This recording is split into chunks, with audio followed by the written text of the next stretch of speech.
Hey everybody, welcome to our third and final event of the Greater Culture Classic. Chelsea and I took on this challenge, and one more time we're going to talk you through what our experience was like with it, how we broke it up, our strategy and our tips, and what we have to offer for you that maybe you can get the best score possible, because there is 3 scores coming out of this one event, so a lot of opportunity to change up that leaderboard and make some moves here as we close out the competition. So event 3, sponsored by Trilogy, Chiropractic, printed by Cactus Designs, screen printing and apparel. Chelsea, tell them a little bit about what the workout is for event 3.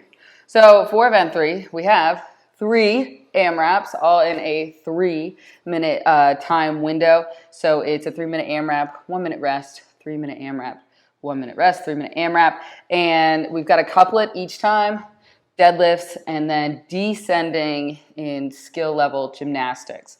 So it goes 10 deadlifts, 10 bar muscle ups for RX, and then chest to bars for intermediate and pull-ups for scaled. And then the next round is 20 deadlifts. The weight on the deadlifts is also descending. And 20 chest to bar for RX, pull-ups for intermediate, and what for scale? Jumping pull-ups for scale. Okay. And then the last one is 30 deadlifts at the lightest weight, and then 30 of that gymnastics, toe to bar for RX and intermediate. 15 toe to bar for intermediate, and then we've got those hanging leg raises for our scale division. Awesome. Yes. So looking at this workout, a lot of hinging and a lot of grip. So when you looked at this, Chelsea, what sort of thoughts ran through your mind of how you would like to tackle this workout? So for me, it was go fast, but also don't ruin the rest of your week by making poor choices, right? So the beauty of doing an event like this, it's online and it's over a few weeks, is like, we got life. Get in the way. We just did a 12-hour car ride on Sunday. So, it was all about kind of working to the best of my ability as fast as I could, but also not completely dying, which is why I did the intermediate weight and you did the RX weight. Yeah. I did. So to give it a feel, that would be, I think, a little bit more closer to what other athletes might experience. And when I looked at this workout, anyone who knows me knows deadlifts, not necessarily my friend, especially in volume. So I was going to be a little bit more thoughtful on the rep schemes there. So try to keep things at like 5 or less, especially with those heavier barbells. And then with the gymnastics, I like manageable sets. I'm the type of person who could probably do one big set and then completely fall off the cliff. So it was better for us to just try and break things up a little bit more evenly. And as you'll see when we get into the workout here, it adds up into those later AMRAPs. Yeah. But with each one being its own individual score, you can't really go too easy on any particular one. You could lose out on some valuable points on the leaderboard. Yeah, you really want to be pushing all the way until your timer says done to get in all those reps. I also did the intermediate gymnastics as well, just so if you're watching, you're not like, what is she doing? Yeah, so we jumped into this workout. We're going to watch it with you here and give you some of our thoughts and opinions as we're going through it. So let's take a peek at our Chelsea and Brad taking on event 3.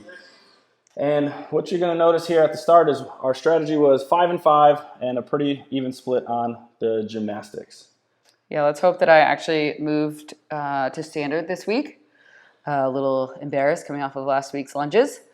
And so you'll notice that the way we have our bar set up is we do want you to have that side profile view so we can get a nice look on if you're standing that bar up, knees and hips are extended and those shoulders finish behind the bar.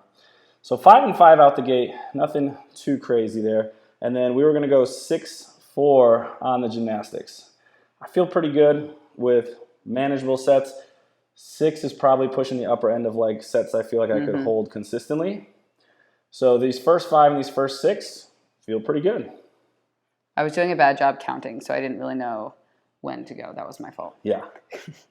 That's another key is with it being such a short time domain, every rep's going to count, so you do want to have some faster transitions. So one full round, breaking it up just about down the middle, less than a minute here in our first AMRAP.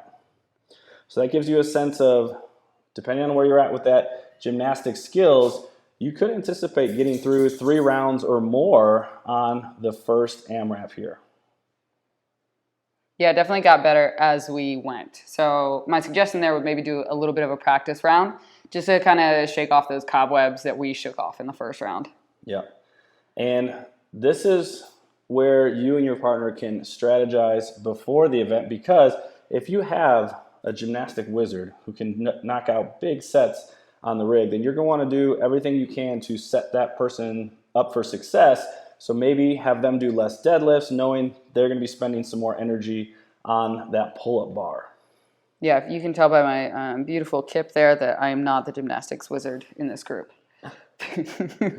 I will say, by the time I went back for this third barbell, it started to feel a little heavier, but sets of 5 was like, all right, I know I can do 5, but it certainly was getting a little bit heavier on those hamstrings. And for me, doing deadlifts does get my heart rate elevated very quickly. One of the things that I like to think about with those gymnastic movements, regardless of what you're doing, muscle ups, chest to bar, or pull-ups, is trying to relax the grip as much as you can and keep a lot of that work in the midsection. I think with this workout, the name of it is called Hold On for good reason, and it gets grippy. So if we are death gripping the barbell, death gripping the pull-up bar, that grip and that forearm is going to most likely blow up. So that was our third round, and we're going to finish off a few deadlifts here in what would be the fourth round. Yeah, you really put me in a pinch here. Nobody likes to have the barbell in their hands or the pull-up bar in their hands last in an AMRAP. Can she do it? Yes. Yeah. Nice. So definitely make sure that you load the bar in a way that you only have to take plates off and you don't have to put them on, because that rest went by super fast. Yeah. So if you were, we didn't chalk up during it because it's only 3 minutes. So you really want to have time to change your weights and chalk up in between the rounds. So if you're having to load plates on, that kind of takes away from your chalking time. Yep. And yeah, we took a plate off of each side, and you can already see 30 seconds has gone by. By the time you take your plates off, look up at the clock, you're like, oh boy, wow, we've got 20 seconds here. We've got to get into our next set. So now, maybe a little different than other AMRAPs with rests, where the reps go up, but the movements actually get a little easier and a little bit lighter. So kind of forcing you and challenging you to see if you can hang on for some bigger sets, even though you're a little bit fatigued now. Yeah, we were going 5 again on this one. Yeah, I wanted to keep the grip okay and keep my back okay. So I said, let's do 5s. And we had you start because we were going to have you jump on the rig first and knock out a set. And we'll see how that unfolds. So we went 5s back and forth. You don't lose a whole lot of time if your partner is standing by, ready to go with that bar.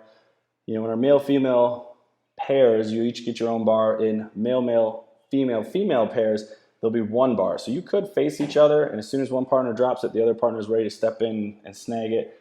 In a workout this short, those transitions are going to be meaningful. Yeah, I'm a little nervous to see my pull-ups here. Ooh. Okay, they're not terrible. There we go. That chin's over the bar.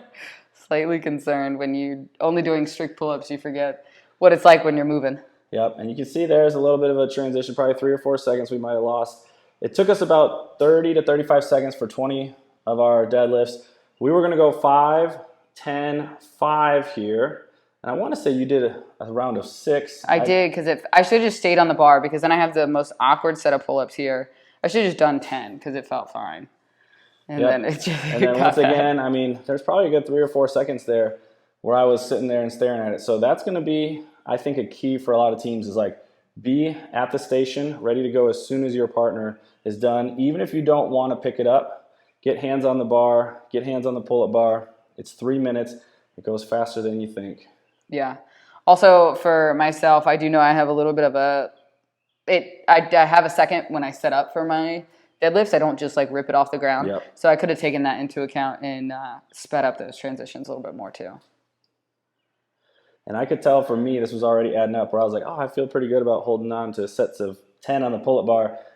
And I already knew at this stage, I was like, well, we're going to go 2 sets here. So I ended up doing, I think, a set of 6 or 7. And then I dropped, I think it was 6. And I was like, well, I'm going 2 sets from here on out. So this is where folks who are skilled in the gymnastics can make up some good time, because you can tell these reps go really fast if you're able to butterfly or crank them out.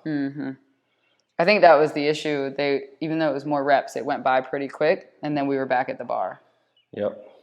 So this is going to be the end of our second round. So we got 2 rounds in, about 2:20. So we're going to end up finishing this round on the barbell. And you can tell that as you get more fatigued, those reps just are a little more effortful, just a hair slower. So for any deadlift folks out there who really love the deadlifts and you can keep them sped up, you can also tell I'm going to more of a squatty deadlift here, trying to preserve the back a little bit. So probably engaging my quads, maybe a little bit more than I would recommend, but all in the name of competition and getting the reps done. We did not do a good job with our math there. No.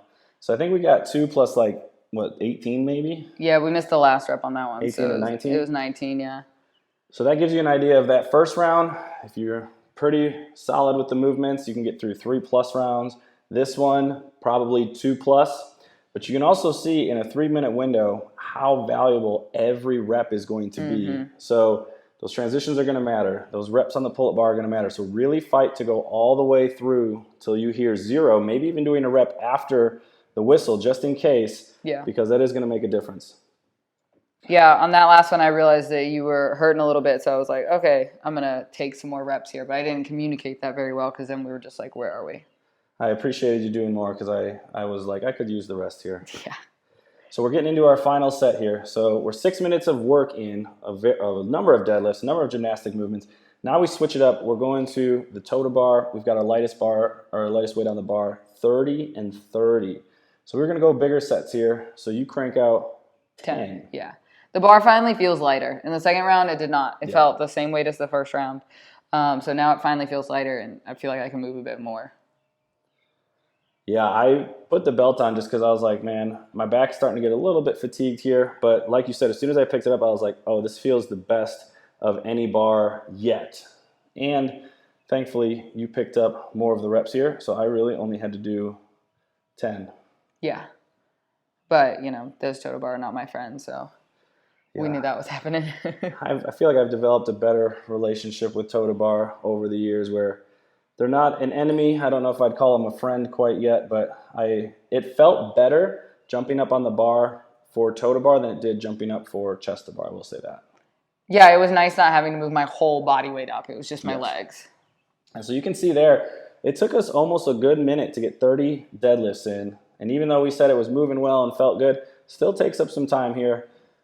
So knowing that we might not have a whole lot of rounds in front of us, trying to rip off some bigger sets here and get through these reps is going to be helpful. So opening up here with a set of 15, which as you can see there took about 20 seconds. So the toe to bar go a lot faster than the deadlifts in this final AMRAP.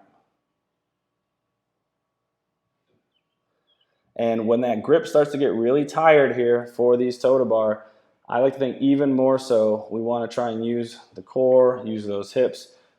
So my hands are kind of just guiding. They're not death gripping, but they give me an opportunity to have a good connection to the pull-up bar and then use those hips and flip the feet up.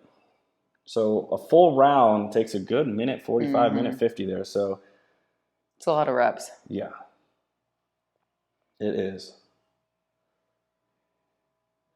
Look at me showing my hip extension. I know. Throwing those Beautiful shoulders reps. back. And we're starting to pick up the pace a little bit here, knowing that we heard the clock say less than 1 minute. So in your mind, you're kind of like, all right, last time on the deadlifts here. And I knew we had enough time to get over to that bar too, so we really need to make sure we could get as many reps as we could in the transition. Yep, and this is where communicating with your partner is going to be helpful because I get up on the bar here with, 25 seconds to go or something. Yeah. And in my head, I was like, oh, maybe you can hang on for the whole time. But I knew I couldn't. So with about 10 seconds left, I say, can you go? And thankfully, you were able to hop up there and finish out those last 10 seconds. So I think I get like 10 reps in here. And then you hop up and knock out a good set here to finish things off. I can go fast on these when I need to. Yeah. But I knew I only had 10 seconds. There's 5 more. So probably 2 plus 45 there. So gives you a nice idea of first round 3+, second round is going to be 2+, third round could even be 2+. And remember, every rep counts. So this is a fun one. I think it is grippy. The heart rate gets up. And for this one, there can be a lot of strategy. If you're somebody who's really good at the barbell, maybe you take more of those deadlifts, let your partner take more of the gymnastics. If you're pretty evenly split, then breaking it up down the middle would be the way to go. Yeah. And the other thing I'll say too is for the first round, it is the most challenging version of your gymnastics. So bar muscle ups, chest to bars, or even pull-ups for our scale division. So if you only have one athlete in your group who can do it, you can still chip away at those reps, but just know that, hey, that athlete's going to be working hard for however long they have to try and get through a full round in that first AMRAP. So an opportunity for people maybe to get a first muscle up or work on them, chest to bars, pull-ups, all the same thing there. So having seen it and done it, any final recommendations? Definitely do a practice round in that first weight because you're not sure how it's going to feel with the bar muscle up. So I would do a few deadlifts, bar muscle ups, and then back to the deadlifts just to see how that transition is going to go. Have a plan and then have a backup plan. Yeah. So like if your partner's back isn't doing so hot, maybe you're able to pull out the rest of them, or maybe the gymnastics just go. Someone else can jump in as well. Yeah. The AMRAPs go faster than you think, so it's a great opportunity to push a little bit harder than you might like to, knowing that you've got that 1 minute rest and it's 9 minutes. It's a shorter workout compared to our first 2 weeks, but you get 3 scores with this one. Yeah. So we want to say thank you all so much for coming along on the journey with us. Thank you for signing up and participating in the Greater Culture Classic, our first year running this virtual competition. So big thanks to our sponsors, Rebel, for sponsoring the event, Talking Elite Fitness, our leaderboard sponsor, our workout sponsors, Train and Trilogy. Thank you to Turpentine as a workout sponsor, and then thank you to those secondary workout sponsors, so Cactus, Screen Printing and Design, Humble and Hungry Athlete, and Wolf Media, who helped with all of our media, video, photos, etc. So thank you to all of our sponsors. Thank you for signing up, and we look forward to seeing you on the leaderboard. Bye.